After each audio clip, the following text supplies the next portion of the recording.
All right, absolute value to find distance. So first off, you should remember that the absolute value is simply just these vertical bars.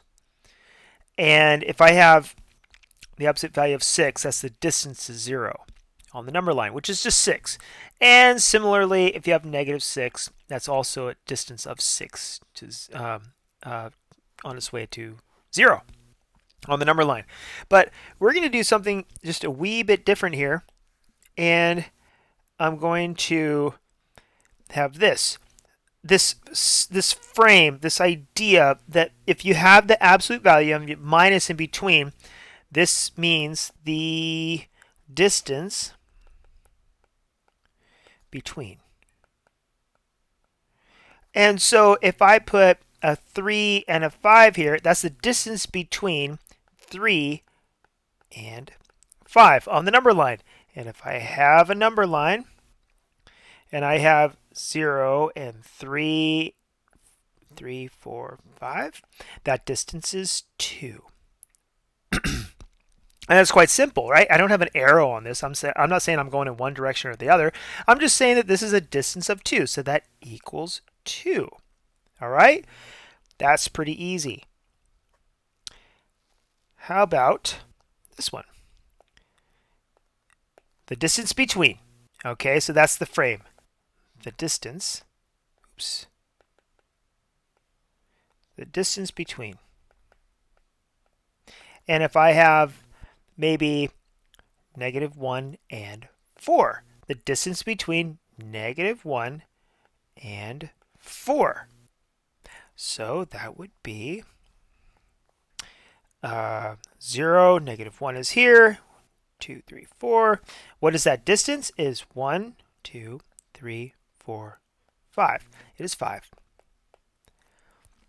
And that's pretty simple right there. Now, how about something like if I have, now, let me go backwards. If I do, how about I do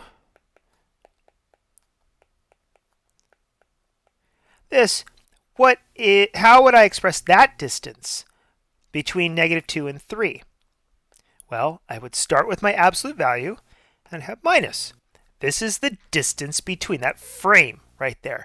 And I would have the distance between negative 2 and positive 3.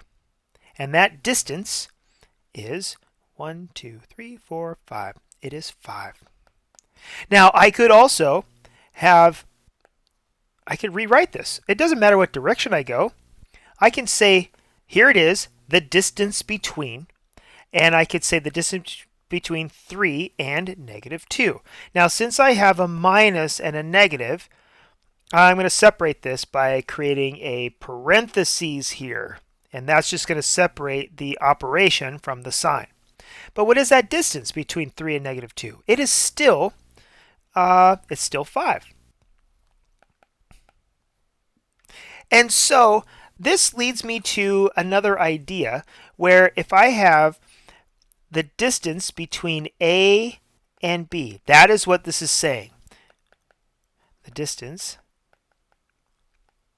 between A and B. Okay? That is the same thing as this. That is the same distance.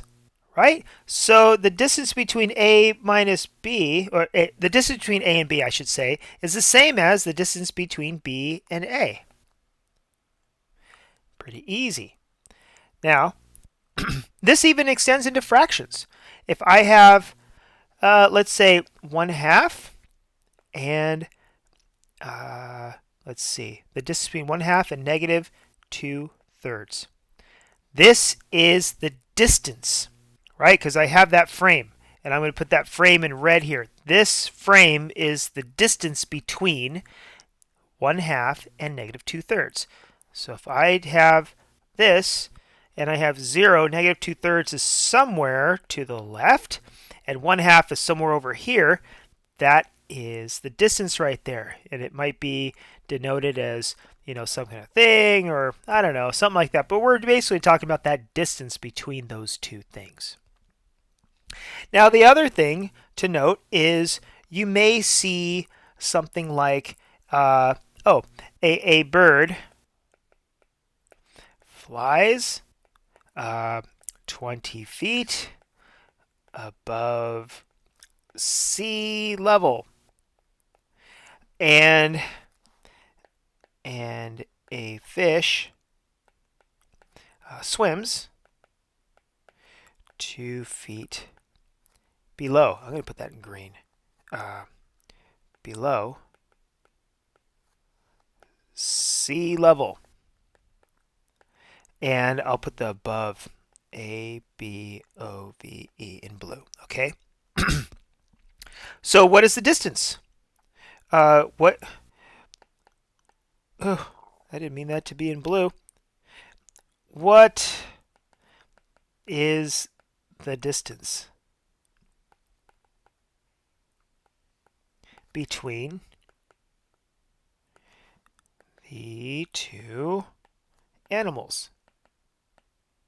And I guess I'm not really, so what we would do is we would see that, okay, what is that frame? Well, if it's 20 feet above, that 20, the 20, oh, I should put that in blue.